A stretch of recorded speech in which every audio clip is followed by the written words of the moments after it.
Alright, this is going to be my patch 10.1 rundown.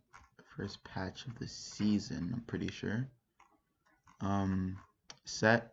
I didn't make a review video for this, but I think that he will be good. He is legitimately a good anti-tank champion. I think he could be. I think Shogath is a really underrated pick right now, and I think he fares well with people like that.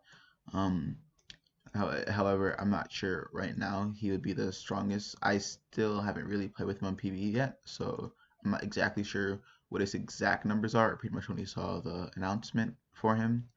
But I think he's a good anti-tank champion, and I do think tanks are underrated. And if we do see um, a tank come back, he would be fairly strong. Aphelios, base movement speed and health decrease. Infernum are AoE damage decrease on secondary targets. This can impact short trades and lane at various times. And then he's losing factor and regen, maybe like an auto attack or two in laning phase. Um, this is the real nerf, obviously. The damage on a secondary ulti, this is going to be a significant nerf, but it's not going to be what takes Aphelios out of pro play or just it doesn't makes him not strong. Um, there's lots of things you have to actually tackle with the champion. It's more like when you're engaging with him, he does so many technical things that are correct, or he has the ability to do so many technical things to you that he could be really overwhelming. And on top of that, obviously the damage on R is immense. Um, this shouldn't hurt him, but these are definitely noticeable nerfs. Um, Especially if you know how to auto space correctly in lane, you're definitely gonna feel the movement speed nerf. Aurelian, solo pass to start base damage decreased. Uh, they're nerfing him. I mean, I don't really see the champion. I think he has seen some recent play a little bit, but I'm not sure why you would nerf him. I feel Aurelian Soul's problem really is just the lack. He still functions the same way as a really good early roamer, and the pressure he has in the game is still there. Just that they took away lots of his. He wouldn't really lane for a long time, but they took away his strength in laning for when you do lane, and they took it down way too much that he effectively just can't really do anything when he's actually inside of mid lane. So if you really buffed his damage numbers, and I think they if you just change Aurelion Soul because they reworked him to that like where the stars are like super fast and everything like that. If you just changed that back to old Aurelion Soul, give him some, and then I think pretty sure they change his base stat numbers at one patch and stuff like that. Give him some more damage on his abilities. I think he comes back as a champion. Azir, R base damage and wall duration increased. Um, wow, this is really significant. This is a what is plus 100 75. I just woke up. I don't know if I'm reading that right, but this should be. Uh, this is really big. I mean, the first, second really don't really are could be negligible, but you really want to look at the second rank one. That's when Izzy is going to start to come online, and this is actually substantial changes. And the duration is a nice buff as well. I think Azir is also an underrated champion. You can only really pick him on right side unless they show enough about their composition early. Then you can probably pick them third selection on right side and then ban out maybe two counters like Vault College or something like that. But these are going to be really good changes, and I feel like Azir has a place in the current meta. And I feel like he will have a place eventually. He's like Oriana to me, where he will always be able to find his way back in the meta. Corki, R base damage increase later. Um, I guess this will benefit his spike. There's certain compositions you run where you want where you'll have certain scalings in other lanes, and then you can use the Corki as a carry you through 5 minutes of the game, and then offer siege later, because he pretty much spikes on his Triforce, and I think um, upping the second damage on his R is really good.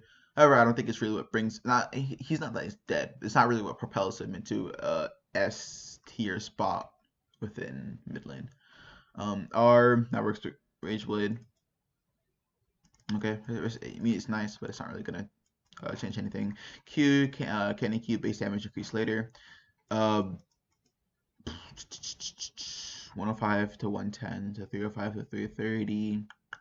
I mean, this isn't actually gonna do much. Damage isn't really what's Jace's problem. And if you're playing Jace, you probably could chase and maximize his damage in lane anyway, so it doesn't actually matter. Kalista base health and armor growth increased 89 to 100. That's actually huge. Armor growth 3.5 to 4. It's actually a really good buff. Um, it so Kalista I think is a champion that's good with melee supports. You have like you compare it with Galio, Tahm Kench, even though I think Tahm Kench sucks, so you probably shouldn't pick Tahm Kench. The thing is, yeah, like I'm saying, like some of those melee supports that she's really good with aren't really that strong and can be countered easily. So, but when Kalista is viable in a team composition and against a team and against a certain team composition, these are really big buffs because she's effectively gaining. These are actual tank stats she's gaining as throughout the game. And if you remember in season 5, I think, when or 6 or I don't know, yeah 6 I think actually, yeah 6, when or I don't know, okay, yeah 6 I think. Anyway, when Kalista had the build where she had the Sterex Pax Drinker thing, a tankier Kalista is fairly strong. So I think these are really good buffs. So I don't think it's like propels her into a higher spot, but it makes her, well, when she's able to be picked, it makes her stronger. Cassidy, moving speed decrease R mana plus duration not displays an icon. I don't know why we're nerfing the champion. It's actually pretty big, so it'll hurt him in some matchups, but it's not gonna like kill him. But I don't know why you're nerfing Cassidy. Kog'Maw R mana plus duration not displays an icon. Okay. Mordekaiser.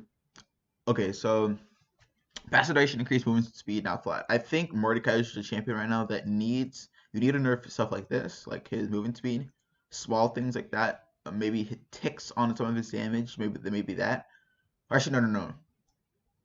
No, I think maybe you just nerf movement speed and maybe you lower the duration on his ulti like a chamber.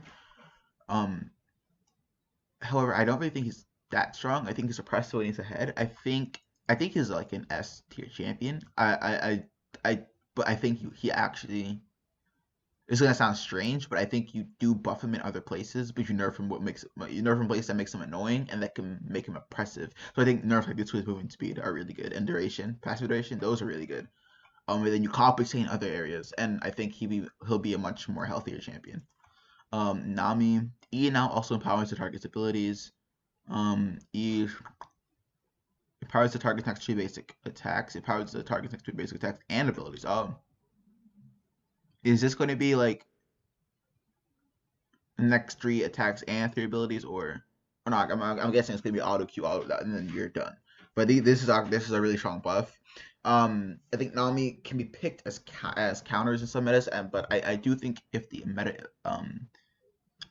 because so people are still picking like Tahm Kench and stuff like that, which I think is wrong. And I think if the meta evolves, people recognize people like Karma, Zyra, Nami, Mage, Soraka are actually really strong in the meta right now. Then people really recognize that the buff is actually going to be really strong and really big. So I think this is a good change. Sejuani, base health growth increase, frost armor resistance ratio increase, E base damage increase later. 95 to 100, health was really her problem, so this is perfect if this just helps her a lot, but health isn't our problem. Oh my god, what did I just do? Okay. Passive Fury of the North, 10 plus 0.35 bonus armor and 10 plus 0.35 magic resistance. To 10 plus 0.5 and 10 plus 0.5 and E permafrost 40 to 200 to 40 to 240. This doesn't really help her early kill that much. This is good buffs. Health isn't really the problem with Sejuani. She can still play for a jungler likes to play for her 6. If she can duel, if she finds someone, but she usually full clears and stuff like that, plays for her 6 and then gets really tanky and then serves as that meat in the mid game, especially with her Warmogs. These are just gonna be nice buffs. It's still whatever though. Shyvana gains resistance when slaying Elder Dragon. Fury gains increase in lieu of ultimate CDR when slaying Cloud Drakes. And E marked target damage ratio and monster damage cap increased. Okay, passive. Shyvana now gains 5 permanent bonus armor and bonus match for elemental dragon. Okay, whatever. Oh wait, and over every elemental dragon and Elder Dragon.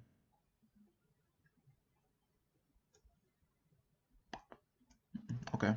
So she'll gain like starter defensive items. She stacks Drakes, okay.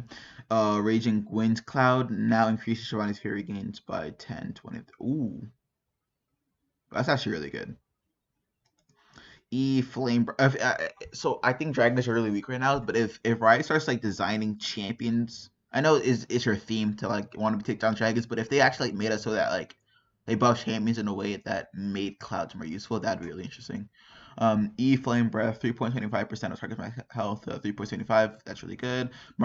Monster damage cap, 150. These are actually good buffs. Not gonna make her super strong. But they're good buffs. And choose a champion that could use them. Silas, I saw these. These are base health, 585 to 525. Okay, health growth is up. Armor is up.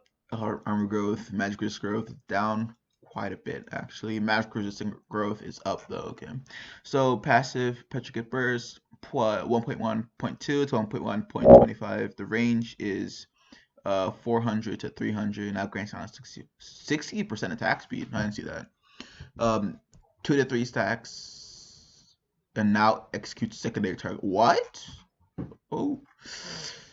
Q cooldown is up. Chain is going to be down. Really?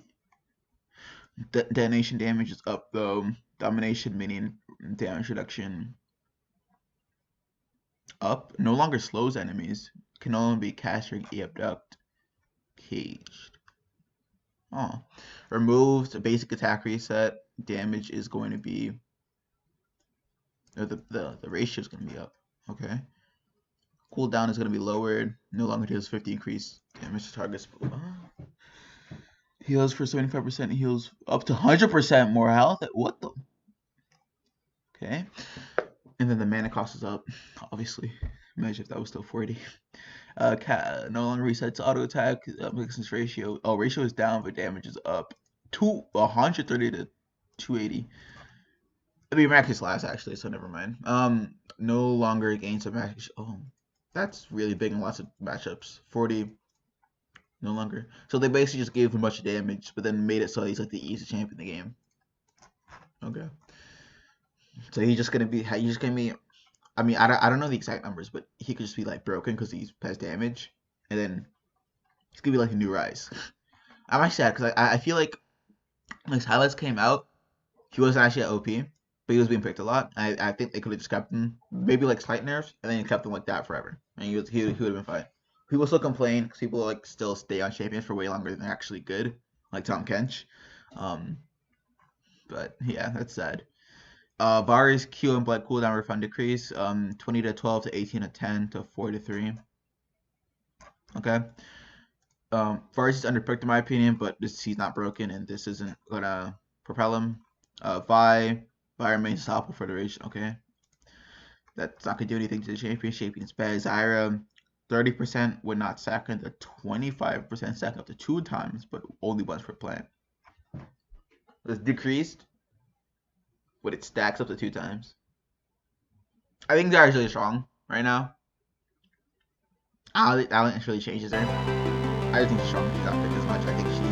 I think her and GP are such a great combo together that people aren't doing. And then you have like backline like well cost or fake guards or that's just, I think that's so strong. People are underrated. And you have people like Olaf, people think are like super strong, but they still fall off the cards and stuff. After that point, but she follows on all these matchups.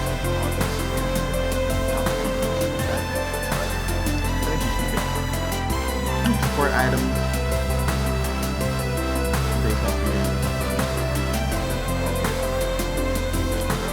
Drew naturally cooldown decrease. Omni Stone is becoming viable. I think it's some. I think it's fine on. Some matches operator. I think if there are some people that make all matchups, they can rise. I think in a matchup where they're going, Omni Stone is really interesting. Alawi utilized it really well. So I think it's actually going to. It's just replacing. I don't think that's